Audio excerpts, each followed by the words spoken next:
오늘 말씀의 주인공은 돌아온 탕자죠. 돌아온 탕자 이야기 잘 아시죠?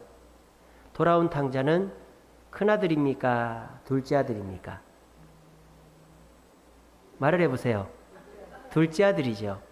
그래서 열등감을 갖고 있었어요. 형님이 나보다 유산을 더 많이 받는다. 그래서 이 탕자가 아버지한테 부탁을 하죠. 아버지, 제 몫을 주세요. 제 유산을 주세요. 아버지 아직 시퍼렇게 살아있는데 이런 불효막심한 놈이 있을까요? 그러니까 이야기니까 그런 거예요. 이야기니까. 비유 아닙니까? 탕자 비유. 그래서 이 아들이 아버지한테 재산을 받아가지고 저 먼 나라로 갔어요. 그렇게 해서 옛날부터 부자였던 것처럼 돈을 흥청망청 썼습니다. 그래서 돈 많은 사람인 줄 알고 돈 냄새 맡고 사람들이 몰려와서 밥 얻어먹고 술 얻어먹고 놀러 다니고 그렇게 해서 사람들 다 걷어먹이다 보니까 돈이 다 떨어져 버린 거예요. 그래서 어느 날 자기를 돌아보니까 돈이 한 푼도 안 남아있다. 그래서 자기한테 얻어먹은 사람들한테 가서 나를 좀 도와주시오 했더니 언제 그랬냐는 듯이 다 사라져버리고 결국 이제 아무것도 없는 배를 쫄쫄 굽는 신세가 됐다. 그래서 먹을 것이 없어서 돼지 치는 데 가서 돼지를 치는데 싹도 안 주고 밥도 안 주는 거예요. 돼지 쥐염 열매. 쥐염 열매는 사람도 먹을 수 있습니다, 원래. 근데 이제 사람은 굳이 안 먹어도 되니까 돼지 밥으로 주는 건데 그거를 먹고 앉아 있는 거예요. 그러니까 이 탕자가 참 신세가 한심스러운 거죠. 그래서 가만 생각해 보니까 아니 내가 우리 아버지 집에 종으로 살아도 이거보다는 훨씬 잘 입고 잘 먹고 잘 살 텐데 내가 왜 여기서 이 고생을 하지? 하면서 그래 아버지가 설마 나를 쫓아내게 하겠나 하면서 아버지한테 가서 종으로 받아달라고 해야지 하고 아버지한테 갔어요. 그래서 아버지가 저 멀리서 오는 걸 보고는 아이고 아버지가 나 때리려고 오나 그랬는데 오자마자 와락 안고는 이 냄새나고 거짓골한 아들을 와락 안고 반가워해 주는 거예요. 그래서 이 아들이 이제 계속 연습해온 거 있죠. 저는 죄인입니다. 큰 죄를 지었습니다. 이 얘기를 한 거예요. 그랬더니 아버지는 그 얘기 듣는 둥 마는 둥 하면서 아버지 겉옷을 입히고 신을 신기고 반지를 끼우고 송아지를 잡고 잔치를 하자고 그렇게 얘기를 한 거예요. 그렇게 해서 이 탕자가 다시 그 아버지의 아들로 돌아가게 되었다 하는 것이 오늘 이야기입니다. 오늘 이 이야기 속에서 탕자는 한 명이 아니에요. 탕자는 세 모습으로 등장하고 있습니다. 첫 번째는 탕자가 현재 원래 보인 모습, 두 번째는 탕자가 보이고 싶은 모습, 세 번째는 탕자의 진정한 모습, 이렇게 세 가지 모습으로 탕자가 오늘 본문에 나타나고 있습니다. 탕자가 자기가 자신을 생각할 때 자기가 보이는 모습은 어떤 모습이에요? 차별당하는 둘째 아들의 모습으로 자기를 생각하고 있는 거예요. 그 누구도 차별하지 않는데 둘째 아들이라고 뭐라 하지 않는데 자기 혼자서 나는 둘째니까 나는 차별받는 거고 나는 유산도 형님보다 적게 받을 거야. 혼자서 그렇게 하는 거예요. 남들은 아무 얘기도 하지 않는데 혼자서 삐지고 혼자서 그냥 그렇게 열등감에 사로잡혀 있는 거예요. 그래서 이 탕자의 첫 번째 모습은 열등감에 빠져 있는 둘째 아들이었다. 이게 탕자의 진정한 모습일까요? 아니죠. 탕자가 또 오늘 본문에서 나오는 모습은 어떤 모습입니까? 보이고 싶은 모습이죠. 어떤 모습을 보이고 싶어요? 아버지처럼 부자인 모습을 보이고 싶었죠. 그래서 탕자가 어떻게 합니까? 자기의 몫의 유산을 아버지 살아계시는데 받아가지고 먼 나라에 가서 옛날부터 부자였던 것처럼 돈을 흥청망청 썼단 말이에요. 왜? 자기는 자기 아버지처럼 부자로서 살고 싶었다 이거예요. 내가 보이고 싶은 모습은 부자로서의 모습이었다라는 거죠. 근데 탕자는 원래 진정한 모습이 부자로서의 모습이었습니까? 아니죠. 왜? 탕자가 금방 그 재산을 다 날려먹었잖아요. 그리고 탕자는 돼지를 치는 거짓 신세가 돼버렸잖아요. 그러니까 탕자의 두 번째 모습도 진짜 자기의 모습이 아닙니다. 그러면 탕자의 진정한 모습, 진정한 나는 무엇일까요? 죄를 짓고 돼지를 쳐서 거짓골이 되어도 맞아줄 곳이 있는 사랑받는 아들, 둘째 아들, 열등감 느끼는 둘째 아들이 아니라 사랑받는 아들의 모습이 탕자의 진짜 모습이다라는 것입니다. 오늘 여기 계신 분들도 이 탕자와 똑같이 세 가지 모습이 있어요. 여러분들도 내가 생각하는 보이는 나, 내가 생각하는 보이는 나, 두 번째로는 내가 되고 싶은 나, 내가 남들한테 보이고 싶은 나, 세 번째는 진정한 나. 이 세 가지 모습이 여러분들에게도 있다 이거예요. 근데 내가 생각하는 나 또는 남들에게 보이고 싶은 나로 살아가면 나는 있을까요? 없을까요? 나는 없는 거죠. 그러니까 항상 허전한 거죠. 내가 남들이 나를 어떻게 보는가? 현재 나의 모습이 어떤가? 남의 입장에서 생각하면 진정한 나는 없는 겁니다. 그리고 남들에게 보이고 싶은 나도 내가 아니죠. 그런데 여러분들은 어떻게 살려고 하느냐? 끊임없이 남들이 나를 어떻게 보는가? 그거에 신경을 많이 쓰는 거예요. 그래서 남들이 나를 우습게 보지는 않을까? 남들이 나를 하찮게 보지는 않을까? 남들이 내 허물을, 내 약점을 다 알고 있지는 않을까? 뭐 그러면서 자신을 초라하게 생각하고 또 자신을 막 숨기려고 하고 이렇게 한단 말이에요. 그러는 사람은 절대로 행복하게 살아갈 수가 없고 항상 쫓기듯이 항상 숨기고 불안하게 살 수밖에 없다라는 것입니다. 아시겠죠? 또 내가 되고 싶은 나, 저 부자, 권력자, 인기 있는 사람처럼 내가 되고 싶은 나를 꿈에 품고 살아가는 사람은 결국은 욕망에 이끌려가지고 자기를 낭비하게 돼 있는 거예요. 탕자가 그랬듯이. 탕자는 부자가 아니죠. 아버지의 유산을 받았을 뿐이지 부자가 아니잖아요. 근데 부자인 것처럼 사니까 그 유산은 금방 없어져 버린 것이죠. 근데 탕자는 내가 되고 싶은 사람이 되려고 흉내를 냈던 거예요. 여러분들도 그렇지 않습니까? 내가 바라는 내가 되고 싶어가지고 내가 좋은 차도 타고 싶고 돈도 펑펑 써보고 싶고 남들한테 좀 잘난 척도 해보고 싶고 그렇게 하고 싶단 말이에요. 근데 그렇게 하면 얼마 동안은 그렇게 할 수 있겠죠? 그죠? 내가 어쨌든 뭐 돈이 많든 작든 한번 막 미친 척하고 지랄 발광을 하면서 돈을 뿌릴 수 있겠죠, 그죠? 그리고 또 내가 잘 모르는데 전날 막 내가 오늘 갈 모임에 대해서 막 준비해가지고 한번 똑똑한 척 할 수 있겠죠? 또 내가 사람들 섭외해가지고 인기 있는 사람인 척 막 그렇게 한 번쯤은 할 수 있겠죠? 탕자가 아버지 재산 갖고 부자인 척 한 것처럼 말입니다. 근데 내가 되고 싶은 나를 보여주려고 하면 어떻게 된다? 금방 내 모습이 들통이 나고 바닥이 나게 돼 있다라는 것입니다. 그리고 그 사람은 또 내가 되고 싶은 나가 되려고 어떻게 합니까? 나를 낭비하게 돼 있단 말이에요. 나를 허비하게 돼 있어요. 잠을 안 자고 결혼을 안 하고 나한테 투자를 안 하고 어쨌든 내가 남들한테 잘 보이려고 그렇게 발버둥을 치다 보면 나는 없어지고 내 몸은 이제 아파지고 나는 정상적인 성장을 할 수가 없게 되는 겁니다. 우리는 나의 진정한 모습을 깨닫고 진정한 나로서 살아가야만 참된 행복과 만족과 자유를 누릴 수가 있는 것입니다. 여러분들도 오늘 하루 바쁘고 열심히 사셨죠? 여러분들은 어떤 나로 오늘 하루 사셨습니까? 남들이 나를 바라보는 나, 열등감에 사로잡혀 있는 나.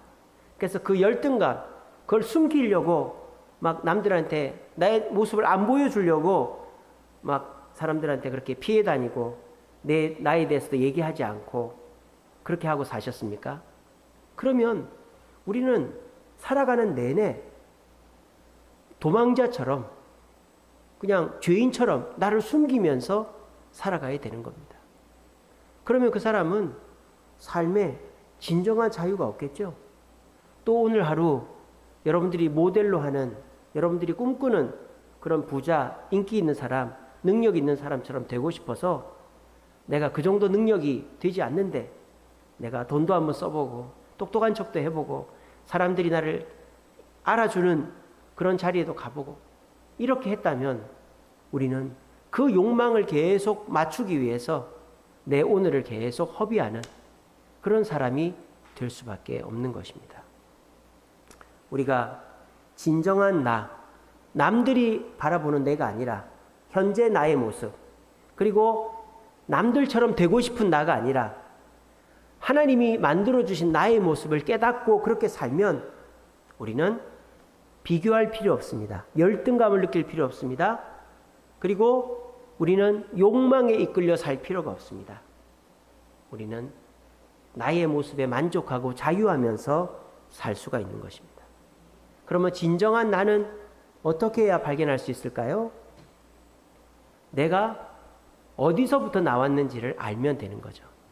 우리가 미국에 살아도 그 사람이 어떤 사람인가는 다 다르죠.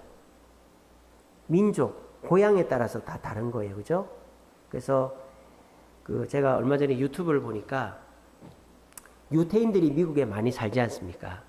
근데 그 유태인들은 그 이스라엘 본토보다 미국이나 다른 나라에 많이 살면서 그 나라에 영향력을 끼치고 있잖아요. 그런데 유태인들뿐만 아니라 다른 나라에서 영향력을 끼치는 또 다른 사람들이 있어요. 중국 사람들도 그렇죠. 저 말레이시아, 인도네시아, 뭐 베트남, 미얀마, 필리핀 이런 데 가면 부자는 중국 사람이에요. 다 중국 사람. 근데 유대인 중국 사람만 그런 줄 알았는데 또 하나 더 있어요. 아르메니아 사람들이 있더라고요. 아르메니아. 저 발칸반도 북쪽에 있는, 그리스 북쪽에 있는 터키하고 소련 사이에 있는 조그마한 300만 밖에 되지 않는 나라인데 그 나라 사람들이 본토에 사는 사람만큼 다른 나라에 가서 사는 거예요. 근데 그래서 아르메니아 사람들도 유태인들처럼 똑똑하고 장사를 잘한답니다. 그래서 아르메니아 사람들도 돈을 외국에 가서 많이 벌었대요.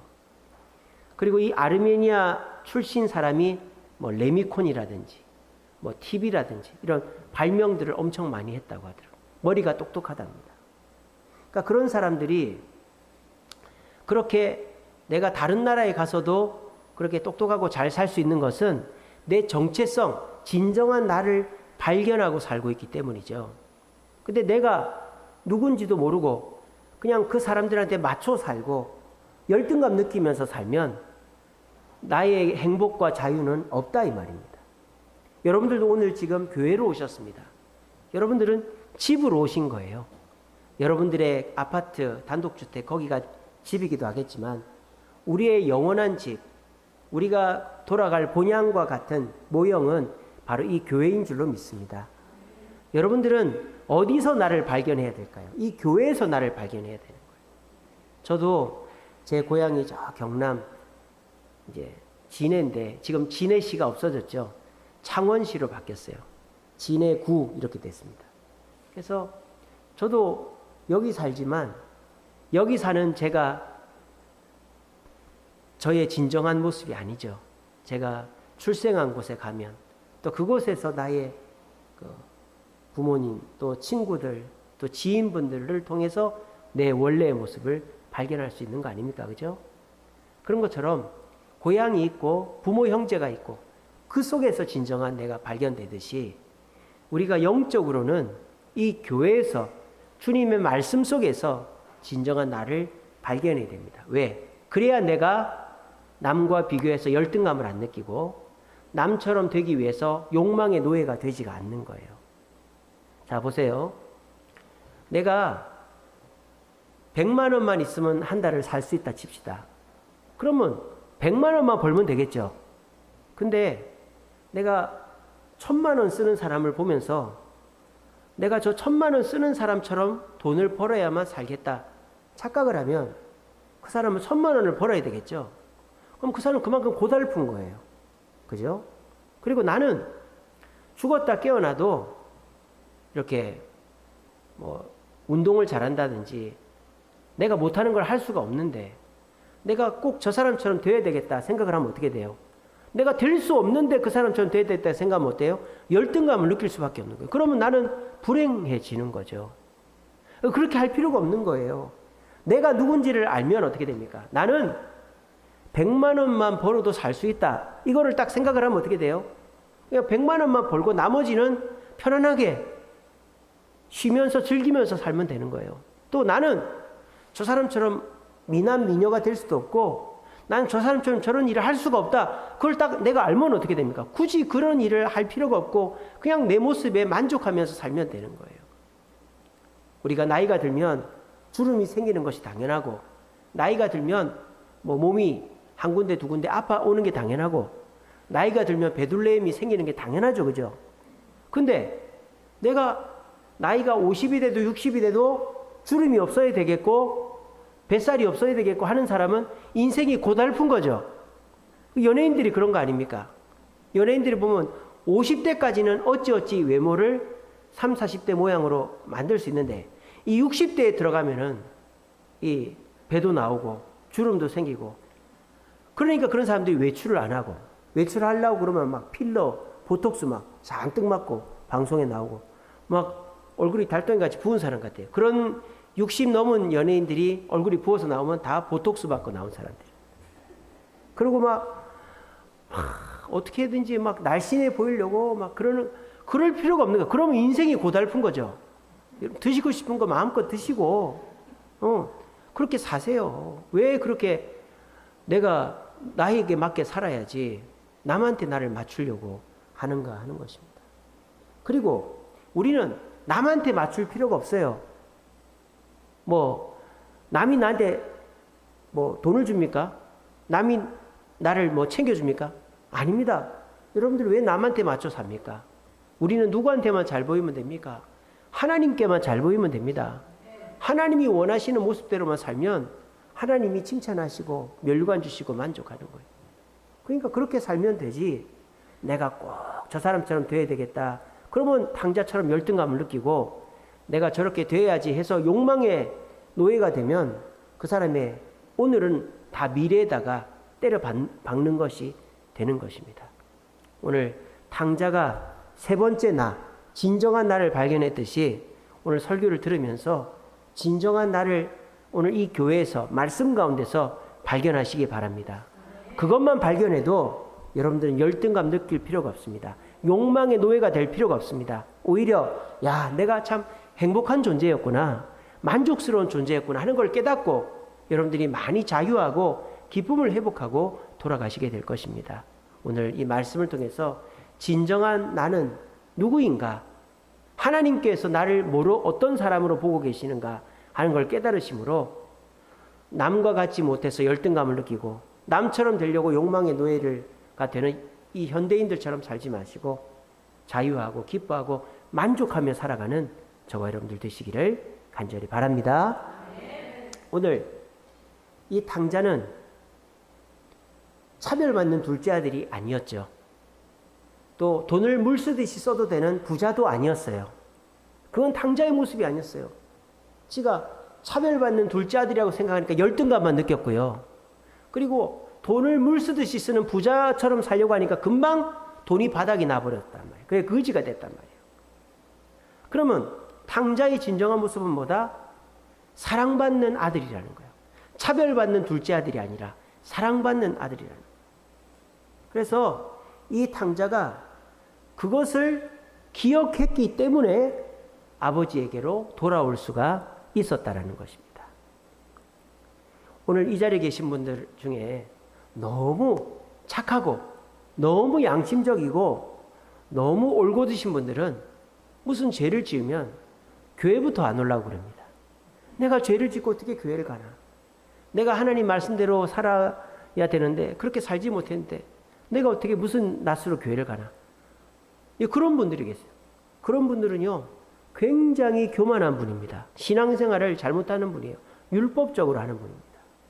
여러분, 우리는 죄인이고 언제든지 죄를 지을 수 있고 우리는 죄를 지어서 언제든지 주님 앞에 부끄러운 모습이 될 수가 있습니다. 근데 중요한 건 뭐예요? 그게 나의 모습이라는 것을 인정을 하는 거예요. 아시겠죠? 여기 계신 분들 중에서 사회적으로 이렇게 자기 분야에서 성공을 하셨다든지 남들한테 싫은 소리 안 듣고 그래도 저분은 참 괜찮은 분이야 이런 소리를 듣는 분들이 계세요. 그런 분들일수록 제가 지금 말씀드린 이 함정에 빠지기가 쉽습니다. 내가 보통 사람들한테 뭐 손가락질 당하지도 않고 내가 부끄럽지도 않고 내가 그렇게 열심히 살았는데 신앙생활도 그렇게 해야 되는 줄 아는 거예요. 신앙생활도 내가 돈 벌듯이 공부하듯이 내가 성공했듯이 그렇게 해야 된다고 생각하는 거예요. 여러분, 그건 오산입니다. 우리 그렇게 신앙생활 할 수가 없어요. 우리는 신앙생활만큼은 초보, 갓난아이, 사고뭉치가 될 수밖에 없다는 사실을 이 시간에 깨달으시기 바랍니다. 내가 공부했듯이 내가 어느 분야에서 성공했듯이 내가 남들한테 인정받듯이 신앙생활을 그렇게 하려고 그러면 어떤 문제가 생길까요? 내가 죄를 지으면 주님께 못 나오는 거예요. 부끄러워가지고. 내가 어떻게 이렇게 해서 교회를 나오나? 그렇게 돼버린단 말입니다. 여러분, 이 시간에 여러분 자신이 하나님 앞에서 어떤 모습인가 하는 것을 이 시간에 분명히 깨달으시기 바랍니다. 여러분들은요, 그냥 천진난만한 아이라고 생각하시면 됩니다. 아시겠죠? 여러분 자신을 무슨 전쟁터에서 용맹한 장군, 또 아주 머리가 똑똑한 박사, 또 큰 기업의 회장, 그런 정말 완벽한 모습의 신앙인이라고 생각하지 마세요. 여러분의 신앙의 모습은 어린아이들이에요. 제가 보니까 여러분들 손가락 빨면서 응애 이러고 있는 분들입니다. 지금 아시겠죠? 영적으로 보면 여러분 자신을 너무 과대평가하지 마세요. 여러분은 어린아이들이에요. 여러분 부모가 어떻게 합니까? 애를 졸졸졸 쫓아다닙니다. 그러면서 어떻게 합니까? 애가 뭐를 탁 떨어뜨리고 애가 뭘 쏟고 애가 어디 넘어지고 그러면 어떻게 합니까? 야, 너 왜 그거 쏟아? 야, 너 왜 그거 넘어뜨려? 야, 너 왜 다쳐? 이렇게 하는 부모 있어요, 없어요? 없어요. 그냥 뒤에 다니면서 넘어뜨리면 부모는 그냥 가서 세우는 거고, 쏟으면 닦는 거고, 다치면 괜찮냐 하면서 밴드 붙여주는 게 부모지. 너 왜 그거 쏟아? 너 왜 넘어졌어? 너 왜 다쳤어? 이렇게 하는 게 우리 하나님이 부모가 아니라는 거예요. 하나님과 우리 사이도 그렇다라는 거예요. 여러분, 진정한 나는 내가 사회에서 남들한테 그래도 인정받고 존경받고 뭔가 한 획을 그은 그런 사람으로서의 내가 아니고, 하나님은 나를 사고뭉치 그냥 사랑받는 말썽꾸러기 아들로 보고 계신단 말이에요. 근데 내가 지레 나는 하나님 앞에 그래도 내가 사회적으로 이렇게 성공했고 이렇게 살고 있는데 내가 하나님 앞에도 이렇게 살아야 되지 않겠나 하면서 신앙생활을 그렇게 하려고 하다가 넘어지고 실수하고 죄 지었을 때 아이고 내가 이런 모습으로 교회를 어떻게 가나 이렇게 해버리는 분들이 많다라는 것입니다. 아시겠죠? 그러니까 여러분들은 하나님 앞에서 어떤 자다? 사랑받는 아들이다. 꼬마다. 사고를 치는 거가 당연하다. 오히려 그 사고를 칠 때 어떻게 해야 돼요? 부모에게 달려가는 것이 부모를 기쁘게 하는 것이다. 애가 사고 쳐놓고 어디 숨어 있으면 부모는 더 화가 나는 거예요. 그죠? 차라리 사고 쳐서 엄마 잘못했어요 하면은 부모는 아무렇지도 않게 용서를 해주는데 부모가 왜 화가 납니까? 사고 쳐놓고 숨긴다든지 도망을 쳐버리면 사고 친 게 화가 나는 게 아니라 숨기는 거, 도망친 게 부모는 화가 나는 거죠. 그죠? 하나님도 똑같다라는 것입니다. 여러분, 여러분들이 완벽할 필요 없어요. 여러분들이 어른처럼, 여러분들이 사회에서 성공한 그 사회에서의 모습처럼 주님 앞에 그런 성숙하고 대단하고 훌륭한 모습으로 내가 보여야 된다라는 강박에서 벗어나시기 바랍니다. 여러분들은 그냥 걸어 다니면서 이거 부수고 저거 뭐 이렇게 하고 다치고 까지고 막 울고 불고 하는 그런 장난꾸러기 어린아이와 같은 모습이다. 그런 여러분들을 하나님은 사고 쳤다고 야단치고 외면하는 게 아니라 품어주시고 사랑해주시고 위로해주신다는 걸 기억하시므로 나는 남들이 볼 때 그래도 이렇게 좀 존경받고 인정받고 체면이 있고 이런 사람이지, 내 신앙도 그렇지, 이런 착각에 빠져가지고 내 신앙생활을 너무 힘들게 하지 마시고, 내가 하나님 앞에서 나는 갓난아이다, 어린아이다, 말썽꾸러기다 이렇게 생각하면 편합니까 안 편합니까? 엄청 편하죠, 그죠? 그렇게 해보세요. 오늘부터 여러분, 나는 따라해봅시다. 나는 장난꾸러기다. 여러분, 장난꾸러기예요. 장난꾸러기. 아시겠죠? 장난꾸러기는 장난을 치는 게 당연한 거고, 장난꾸러기는 사고를 치는 게 당연한 거고, 장난꾸러기는 문제를 일으키는 게 당연한 거예요. 아시겠어요? 하나님은 여러분을 장난꾸러기라고 생각하기 때문에 사고치고 문제 일으키는 거를 뭐라고 안 한단 말이에요. 뭐라고 합니까? 사고 쳐놓고 거짓말하고 안 한 척하고 하나님께 안 오고 도망치면은 그거를 하나님은 뭐라 한다 이 말이에요. 아시겠죠? 오늘 나는 장난꾸러기다, 하나님 앞에 장난꾸러기다, 그렇게 생각하면 여러분들 훨씬 편해지는 거예요. 아시겠죠? 이 시간에 그렇게 딱 명심하시죠. 탕자가 나는 차별받는 둘째 아들도 아니고, 나는 돈을 펑펑 써도 되는 부자도 아니고, 나는 진정한 나는 아버지의 사랑받는 아들이다. 아버지께 돌아가면 아버지는 나를 야단치는 게 아니라 돌아온 것으로 기뻐하실 거다. 이 마음을 가지니까 탕자는 아버지께 돌아왔고, 돌아와서 참된 기쁨을 누릴 수가 있게 된 겁니다. 오늘 이 자리에 계신 여러분 조금 내 자신을 덜 존경받고 덜 훌륭하고 덜 대단하게 해도 됩니다. 여러분들 조금 문제가 있어도 됩니다. 저희 집사람이 힘든 일이 있어가지고 김민경 집사님, 그 휴대폰 가게 하시는 분 아시죠? 그분 가게에 갔어요. 그래가지고 이런저런 얘기하다가 막 울면서 막 이런 게 힘들고 저런 게 힘들다 뭐 그렇게 얘기했어요. 근데 김민경 집사님이 정말 지혜로운 말씀을 해주셨어요. 사모님, 10%는 욕먹어도 돼 그랬어요. 10%는 욕먹어도 돼 사모님. 욕 안 먹으려고 너무 애쓰지 마 그랬다는 거예요. 그 얘기를 저도 들으니까 저도 위로가 되는 거야. 그래, 나도 10%는 욕먹자. 나도 새벽기도 한두 번 빠져도 어이 뭐 배째라는 식으로 뭐 어때 뭐 이렇게 하고, 뭐 일 조금 못해도 아이 뭐 어때 뭐 이렇게 하고 10%는 욕먹자. 내가 뭐 나한테 이 사람이 한마디 하고 저 사람이 한마디 하고 이 사람이 이거 하라고 저 사람이 저래, 그 중에서 뭐 한두 가지 못해도 되지 뭐 어때 이렇게 나도 하자. 그 생각이 딱 들더라고요.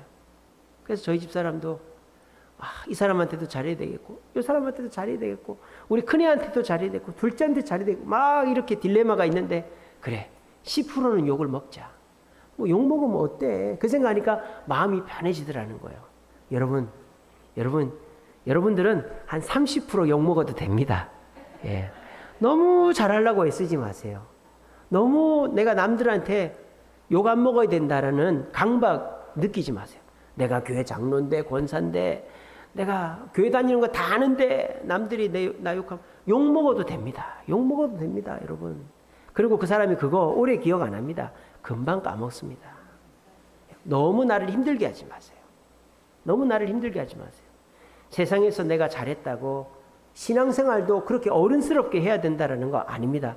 우린 장난꾸러기 어린아이로 신앙생활 한다고 생각하시면 되고, 10%는 아니 30%는 욕먹어도 돼요. 욕먹어도 되니까 너무 나를 힘들게 하지 마시고 열등감 느끼지 마시고, 나는 사랑받는 장난꾸러기 아들이다. 장난꾸러기는 사고치는 게 당연하다.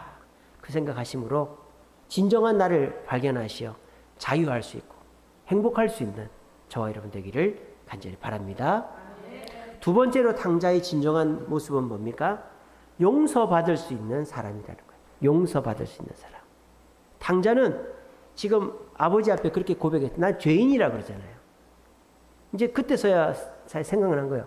아버지가 버젓이 살아있는데 아버지 유산을 가지고 그걸 다 써버리고 왔으니 동네 사람들이 나를 어떻게 생각하겠어요? 여러분들 렘브란트가 그린 돌아온 탕자의 아들이라는 그림 몇 번 보셨죠? 그 그림을 보면요.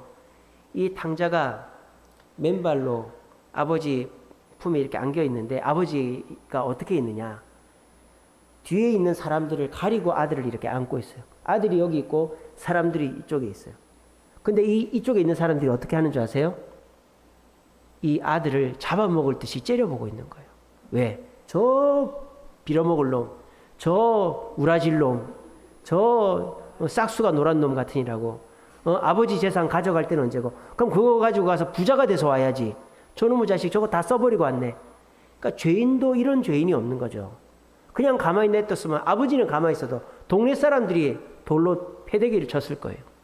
근데 이 아버지가 어떻게 합니까? 아버지가 용서해 주니까 동네 사람들이 할 말이 있어요, 없어요? 없죠. 누가 나를 모욕을 했어요. 그러면 명예훼손으로 걸 수 있습니다. 근데 내가 용서하면은 누가 명예훼손으로 걸겠어요? 내가 용서해 버렸는데. 그렇단 말입니다. 여러분들은 용서받을 수 있는 특권이 있는 자라는 거예요. 세상 사람들은 용서받을 수 없는 일들도 많이 있습니다. 내가 잘못을 했는데 내가 잘못한 그 사람이 내 용서를 안 받아준다든지, 또는 그 사람이 죽고 없다든지, 또는 내가 용서할 수 있는 능력이 사과할 수 있는 그런 능력이나 조건이 없으면 내가 용서받을 수가 없죠. 세상 사람들은 용서받을 수 없는 사람들도 많아요. 근데 저와 여러분들은요, 어떤 죄도 용서받을 수 있는 줄로 믿으시길 바랍니다. 왜? 하나님께서 대신 용서해 주시기 때문입니다. 하나님이 예수님을 이 땅에 보내셔서 예수님의 십자가의 은혜로 우리가 살인죄를 저질러도, 사기죄를 저질러도, 어떤 죄를 저질러도 예수님 이름으로 회개하면 하나님이 용서해 주신다 라고 약속하셨어요. 그래서 세상 사람들은 우리를 쥐잡아 먹을 수 쳐다보고, 저 우라질 놈, 저 돌 맞아 죽을 놈, 저 사기꾼, 그렇게 하고 있어도 하나님이 우리를 안고 내가 용서해 줬는데 너희들이 뭔 상관이냐, 이렇게 하고 계신단 말이야. 근데 세상 사람들은 그게 안 되는 거예요. 세상 사람들은 하나님이 그 세상 사람들을 받아주지를 않아요. 왜? 예수님은 세상 사람들을 위해 십자가 지신 게 아니란 말이에요. 그러니까 그 사람은 자기가 돈 벌어서 갚아서 용서받아야 되고, 자기가 사과해서 용서받아야 되고, 그렇게 다 찾아다니면서 용서를 받아야 되는 거예요. 세상 사람들은. 근데 우리는 어떻게 하면 됩니까? 내가 잘못한 사람 찾아갈 필요도 없고, 내가 돈을 많이 벌 필요도 없고, 내가 높은 사람이 돼서 용서받을 필요가 없고, 나는 그냥 내 모습 이대로 하나님께 나아가기만 하면 하나님이 괜찮다 하면 다 괜찮아지는 거예요. 아시겠죠? 이러면 자유해집니까? 안 자유해집니까? 너무너무 자유해지죠. 탕자 보세요. 동네 사람들 찾아가서, 아이고 김씨 할아버지, 제가 아버지 재산 다 털어먹어서 죄송합니다. 아이고 방앗간 아저씨, 제가 조금 도망갔다 죄송합니다. 아이고 문방구 아주머니 죄송합니다. 이게 원래 해야 될 모습이에요. 그게 웃깁니까? 웃은 일이 아닌데, 제가 너무 설교를 진지하게 하질 않은 것 같아요. 뭐만하면 웃네요. 예, 좋습니다. 예, 안 좋으면 다행이죠. 막 다니는 데마다 잘못했습니다. 그러면 그 사람이 사는 게 지옥이죠. 지옥. 그죠? 세상 사람들이 그래야 되는 거예요. 일본이 우리나라한테 잘못했다는 얘기를 맨날 해야 된다고 그러잖아요. 우리나라 침략한 걸 잘못했다, 징용공들 잘못했다, 위안부 잘못했다, 그렇게 해도 한국 사람들 중에 일부는 또 사과해. 그럼 언제까지 사과하라는 얘기입니까? 그러면 이게 관계가 좋아질 수가 없는 거죠. 그죠? 그냥 한번 사과받았으면 끝내버려야 되는 거예요. 근데 세상 사람들은 그게 안 되는 거예요. 모든 사람한테 내가 잘못한 모든 것을 용서받아야 자유해지는 거예요. 안 그러면 계속 죄인으로서 숨어 살 수밖에 없는 거예요. 근데 저와 여러분들은 어때요? 이 탕자가 아버지 품에 와락 안겨서, 아버지 제가 죄인입니다, 용서했어요. 그랬을 때 아버지가 용서해 준 것으로 모든 죄가 없어지는 것처럼, 여러분들은 오늘 주님께 나와서 하나님 제가 알고 모르고 지은 죄, 입술로 행동으로 생각으로 지은 죄 다 용서했어요. 이 말 한마디면 여러분들 사람 찾아다니면서 사과할 필요가 없어요. 그러니까 여러분들은 죄책감에 시달릴 필요도 없고 여러분들은 그냥 주님께 다 고백하고 자유함을 얻으면 됩니다. 그게 우리 진정한 모습이다라는 거예요. 우리의 진정한 모습 두 번째는 뭐다? 용서받을 수 있는 자라는 거예요. 여러분 그 특권을 활용하시기 바랍니다. 우리 주님은 여러분들 용서해 주시려고 하는데 주님께 나오지도 않고 죄를 고백하지도 않고 죄를 고백해놓고 용서받았다라고 확신도 갖지 않으면 우리는 날마다 죄 속에서 열등감 속에서 자괴감 속에서 살 수밖에 없는 것입니다. 여러분, 여러분들이 어떤 죄를 지었다 칩시다. 그러면 어떻게 해야 됩니까? 좀 뻔뻔해져야 됩니다. 아시겠죠? 여러분들이 뭐 실수를 했어요. 또 여러분들이 뭐 잘못을 했어요. 실수하기 전에 잘못하기 전에는 겸손해야 됩니다. 근데 저는 이렇게 생각합니다. 죄 앞에서는 뻔뻔해지시기 바랍니다. 그래야 됩니다. 그래야 마귀가 우리에게 못 달려듭니다. 많은 성도들이 보면요. 평소에는 막 뻔뻔합니다. 내가 뭐 이것도 해도 되고 저것도 해도 되지 뭐. 이러다가 죄만 지으면 겸손해집니다. 죄만 지으면 쥐구멍이라도 숨으려고 아이고 내가 죄를 지었는데 어떻게 교회를 가고 어떻게 성가대를 쓰고 어떻게 구역장을 하고 내가 어떻게 그렇게 하나. 죄만 지으면 겸손해지고 평소에는 막 교만하고 여러분 그 거꾸로 하십시오. 평소에는 겸손하십시오. 평소에는 주님 말씀대로 순종하면서 사십시오. 근데 죄를 딱 짓는 순간 여러분 좀 뻔뻔해지시기 바랍니다. 대범해지시기 바랍니다. 주님께 나와서 주님 앞에 주님 잘못했습니다. 용서했어요. 하고 나거들랑 이제 뻔뻔해지세요. 여러분들 잘못한 사람한테 가서도 괜히 죄인인 척 물론 한 번은 잘못했다고 해야 되겠지만 계속 죄책감 느낄 필요 없습니다. 그리고 여러분들 뭐 내가 잘못했다 그래서 막 주눅들 필요 없어요. 그러면 마귀가 시험 듭니다. 너 그래가지고 교회 나 있냐? 너 그래가지고 직분자냐? 너 그래가지고 뭐 그거 한다고 하지마 때리쳐. 그럴 때 그래서 어떡하라고? 나 주님 용서해 주셨는데 썩어져 이렇게 하면 되는 거예요. 아시겠죠? 그러면 편하겠어요? 안 편하겠어요? 엄청 편하죠. 저는 그렇게 합니다. 제가 새벽기도를 1년에 몇 번 못 일어날 때가 있어요. 어떨 때는 아예 못 일어날 때도 있고 대부분은 4시에 일어나야 되는데 4시 반에 일어났다든지 5시에 일어났다든지 그러면요 마음이 너무 힘든 거예요. 새벽에 나와서 기다리실 분들 생각하고 또 내가 또 이랬구나 막 그런 죄책감이 막 몰려오는 거예요. 그럴 때 제가 어떻게 하는지 아십니까? 어떡하라고? 나도 늦게 일어날 수도 있지. 내가 맨날 늦는 것도 아닌데 그렇게 생각하고 그냥 뻔뻔스럽게 오는 거예요. 뻔뻔스럽게 전화합니다. 권사님 오늘 늦게 일어났으니까 오늘은 집에서 기도하세요. 뻔뻔스럽게 그렇게 전화합니다. 근데 그렇게 전화한다고 목사님이 저렇게 새벽기도도 안 일어나고 저 모양이네 이러는 사람 아무도 없어요. 아시겠어요? 여러분들이 무슨 죄를 짓고 무슨 잘못을 했다 손 치더라도 뻔뻔해지시기 바랍니다. 회개하고 나면은. 그러면 여러분들이 죄책감에서 자유하게 되는 거예요. 여러분 진정한 나는요 모든 것에서 죄를 지은 것을 내가 다 용서받으러 다니는 그런 사람이 아니에요. 여러분들은 주님께 한 번만 용서받으면 끝나는 거예요. 그리고 용서받았으면 뻔뻔해져도 되는 거예요. 그러면 편안한 거예요. 내가 그런 존재라는 사실을 깨달으시고 여러분 열등감이나 죄책감에 사로잡히지 마시고 막 찾아다니면서 빌고 용서해달라고 하지 마시고 주님 앞에 나와서 용서받으시고 그 다음부터 떳떳하게 자유함 누리실 수 있는 저와 여러분 되시기를 간절히 바랍니다. 자 그리고 마지막 세 번째 이 탕자의 진정한 모습이 뭘까요? 탕자가 아버지 재산을 가지고 타국으로 갔을 때하고 이제 아버지께 돌아왔을 때 탕자는 180도 달라진 것이 있어요. 그게 뭔지 아세요? 바로 순종입니다. 탕자가 아버지 곁에 있을 때는 순종을 안 했단 말이에요. 차별받는 둘째 아들이라고 생각해가지고 청개구리처럼 아버지가 올라가라 하면 내려가고 아버지가 예스 하라면 노 하고 그렇게 했단 말이에요. 그래서 아버지 재산을 가지고 이제 도망을 간 거예요. 근데 이 탕자가 집으로 돌아오니까 어떻게 됩니까? 다 복원이 되는 거예요. 사랑받는 아들의 진정한 내 모습도 찾게 되고 용서받는 자의 모습 동네 사람들이 째려봐도 그 동네 사람들 찾아다니면서 사과 용서해달라고 하지 않아도 아버지가 용서했으니까 동네 사람들 할 말이 없잖아요. 그게 다 복원이 된 거예요. 근데 이 아들이 바뀌어야 될 게 하나가 있단 말이에요. 그게 뭐다? 순종이다 이 말이에요. 이 탕자가 전의 모습대로 돌아간 것은 또 있지만 전의 모습을 버려야 될 것이 있다. 그게 뭐다? 이제는 종처럼 아버지 앞에 순종하는 모습으로 살겠다라고 다짐을 하는 것입니다. 저와 여러분들도 마찬가지입니다. 여러분들이 진정한 모습은 순종하는 종의 모습입니다. 우리가 그 종의 모습을 가져야 더 자유할 수 있습니다. 그게 제가 지난 주일날 설교했던 거잖아요. 지난 주일날 설교 제목 뭐죠? 2가지 자유였잖아요. 그래서 첫 번째 자유는 내가 하고 싶은 대로 하는 자유라고 그랬죠. 근데 그건 진정한 자유가 아니라 그랬어요. 진정한 자유는 뭡니까? 하나님께 매이는 것이다 그랬죠. 하나님의 사명에 매이는 것이라 그랬죠. 그러면 어떻게 된다? 다른 것에는 매이지 않게 된다 그랬죠. 전기를 갖고 제가 예를 들었죠.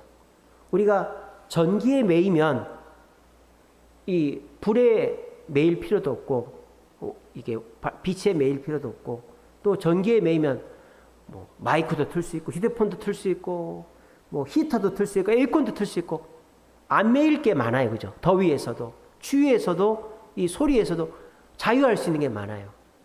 근데 우리가 전기에 매이는 게 싫다고 전기를 그냥 버려버리면 어떻게 돼요? 다른 것들에 엄청 많이 매인다 이 말이에요. 알겠죠? 그러니까 여러분들이 진정한 나를 발견할 때 가장 중요한 것은 뭡니까? 내가 하나님 앞에 순종해야 될 존재다라는 것을 우리가 깨달아야 되는 거예요. 많은 사람들이 이게 안 돼요. 예수를 이제 믿고 싶어도 안 믿어지는 사람들이 있습니다. 특별히 교회를 다니면서도 예수를 안 믿는 분들이 계세요. 그런 분들의 마음을 쭉 따라가 보면 그 마음 끝에 뭐가 있느냐? 하나님이랑 나랑 똑같다라는 생각이 있습니다. 내가 못한 게 뭐가 있는데? 그러니까 내가 하나님 앞에 순종해야 된다는 생각이 1도 없는 거예요. 내가 무슨 죄인인데? 내가 잘 먹고 잘 살고 있는데 내가 왜 뭐 기도해야 되고 내가 그렇게 해야 되는데? 이런 마음이 있는 거예요. 그러니까 우리가 예수를 인격적으로 모시고 바르게 신앙생활하는 가장 근본에는 순종의 마음이 있어야 돼요. 기도도 순종의 마음으로 해야 되고 성경도 말씀을 순종의 마음으로 받아들일 마음으로 읽어야 되고 설교도 순종의 마음으로 들어야 되고 봉사도 순종의 마음으로 해야 되고 우리가 서로 성도를 만나도 서로 순종하는 마음으로 해야 순종이 바탕에 깔려 있어야 우리는 더 자유할 수가 있는 겁니다. 왜?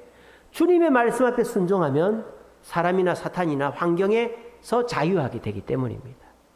이것이 탕자가 그 다음부터 자유하게 되는 진정한 모습이었다라는 것입니다. 여러분들은 어떤 모습으로 살기를 원하십니까? 남들이 바라보는 나의 모습으로 살기를 원하시면 여러분은 나를 자꾸 숨기는 이 열등감 속에 사는 사람이 될 것입니다. 또 성공한 사람처럼 살고 싶다고 생각하시면 오늘의 나를 희생하고 내 가족, 내 부모 형제를 희생하면서 사는 데가 되게 될 것입니다. 그러면 내 인생은 절대 행복하지가 않아요. 여러분들은 이 교회에 와서 하나님 말씀 속에서 진정한 나를 발견해야 됩니다. 이 시간 3가지 기억하십시오. 첫 번째, 여러분들의 진정한 모습은 사랑받는 장난꾸러기 아들이다. 사고 치는 게 당연하다. 단 사고를 치면 도망가지 말고 주님 품으로 돌아와서 잘못했다고 하기만 하면 된다. 나는 사고 치는 게 당연한 장난꾸러기 아들이다. 이렇게 생각하면 많이 편해집니다. 두 번째는 뭐예요? 나는 용서받을 수 있는 자다. 나는 사람들한테 다 찾아다니면서 용서해달라고 안 해도 되고 하나님 앞에 용서받으면 나는 용서받은 거고 그리고 하나님 앞에 용서 이제 해달라고 하는 것만으로 나는 이제 용서받을 수 있는 자다. 이게 나의 진정한 모습이다. 마지막 3번째는 나는 하나님께 순종하는 것이 나의 진정한 모습이다. 왜? 순종하는 것이 뭐 하나님의 종이 되는 게 아니라 그렇게 하는 것이 내가 다른 것에 매이지 않는 자유를 누리는 것이다. 그래서 장난꾸러기인 나, 용서받을 수 있는 나, 죄를 짓는 나, 용서받을 수 있는 나, 순종해야 되는 나, 이 세 가지를 교회에서 깨닫고 그 세 가지의 모습으로 살면 여러분들은 정말 열등감 속에서 또는 욕망 속에서 나를 놓치고 힘들고 숨기고 그렇게 살지 않고 내가 살찌면 살찐 대로, 주름 있으면 주름 있는 대로, 죄 지으면 죄 지은 대로, 부족하면 부족한 대로 10% 실수해도 돼요.